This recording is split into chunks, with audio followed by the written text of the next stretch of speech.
pagi adik-adik. Di sini saya Kak Nurul ingin memberikan pembelajaran IPA mengenai materi gametogenesis. Silakan adik-adik bisa dipahami, dipelajari, dan ditonton videonya baik-baik. Terima kasih, selamat belajar dan tetap semangat. Pasti kalian bertanya-tanya, apa sih arti dari gametogenesis itu? Nah, siapa yang tahu? Oke, langsung saja kita ke pembahasannya agar kita paham apa itu gametogenesis. Gametogenesis adalah proses pembentukan sel kelamin atau gamet yang meliputi sel kelamin jantan maupun sel kelamin betina. Gametogenesis dibedakan menjadi dua, yaitu spermatogenesis dan oogenesis. Spermatogenesis. Spermatogenesis adalah proses pembentukan sperma yang terjadi di tubulus seminiferus. Perhatikan gambar yang ada. Di dalam testis terdapat kelenjar reproduksi pria yang dinamakan tubulus seminiferus. Di dalam kelenjar ini nanti akan terbentuklah sperma atau proses spermatogenesis.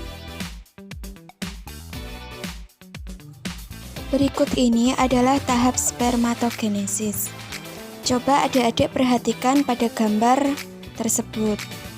Nah, yang pertama itu adalah induk dari sperma yang disebut dengan spermatogonium yang diploid dan akan mengalami pembelahan mitosis menjadi spermatosit primer yang diploid. Kemudian mengalami pembelahan meiosis 1 akan menjadi spermatosit sekunder yang haploid. Kemudian mengalami meiosis yang kedua dan akan menghasilkan spermatid yang haploid. Spermatid akan mengalami pendewasaan di bagian epididymis dan menghasilkan spermatozoa yang haploid. Nah, jadi, satu spermatosit primer yang diploid akan menghasilkan 4 sel spermatozoa yang haploid, yang semuanya fungsional. Berikut ini adalah bentuk sperma. Bentuk sperma mirip seperti katak yang baru lahir atau kecebong. Nah, di sini terdapat 3 bagian.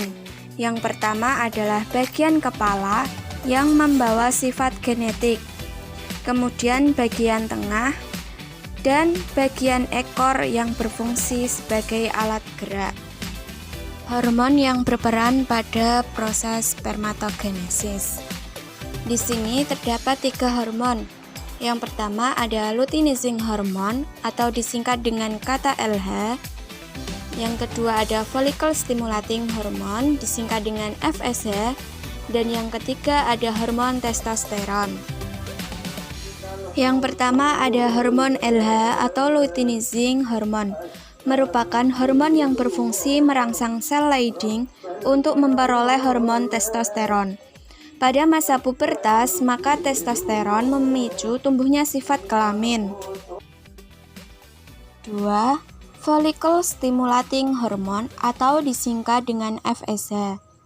Hormon ini berfungsi untuk merangsang pembentukan sperma secara langsung, serta merangsang sel Sertoli untuk menghasilkan androgen binding protein atau ABP untuk memacu spermatogonium melakukan spermatogenesis.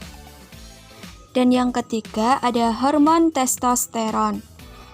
Hormon testosteron adalah hormon yang dihasilkan oleh testis. Hormon ini berfungsi merangsang perkembangan organ seks primer pada saat embrio dan mendorong spermatogenesis. Oogenesis. Oogenesis adalah pembentukan dan perkembangan ovum. Oogenesis terjadi di ovarium.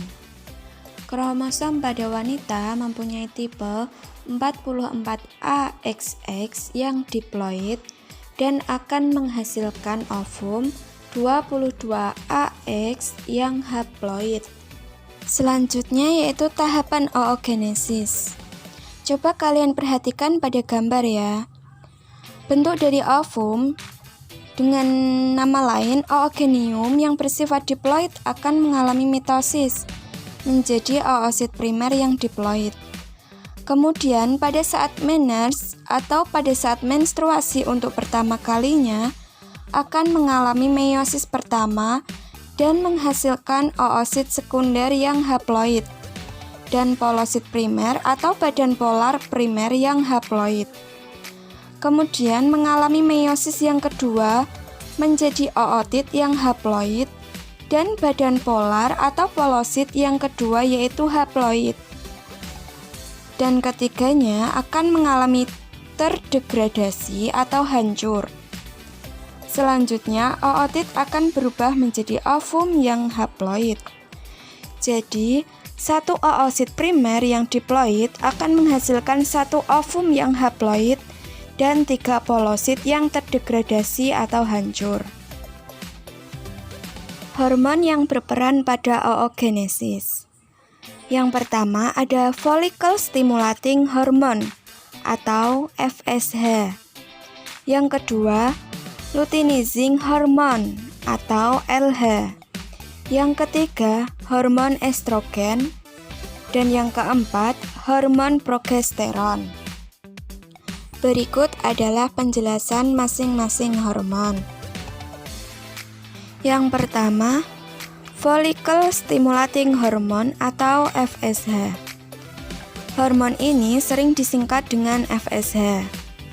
Fungsi dari hormon FSH yaitu untuk memberi makan sel telur. Hormon FSH akan selalu memberikan makanan selama di dalam ovarium. Yang kedua yaitu luteinizing hormone. Nah, hormon ini sering disingkat dengan kata LH. Hormon ini langsung aktif ketika waktunya untuk melakukan ovulasi. Yang ketiga, hormon estrogen. Hormon ini mempengaruhi organ kelamin. Hormon ini juga mempengaruhi alat reproduksi seperti tumbuhnya rambut di tempat tertentu, suara menjadi lebih halus, dan pinggul melebar. Dan yang keempat, ada hormon progesteron. Hormon ini mempengaruhi dinding rahim untuk menebal setelah menstruasi. Hormon ini melakukan secara bertahap.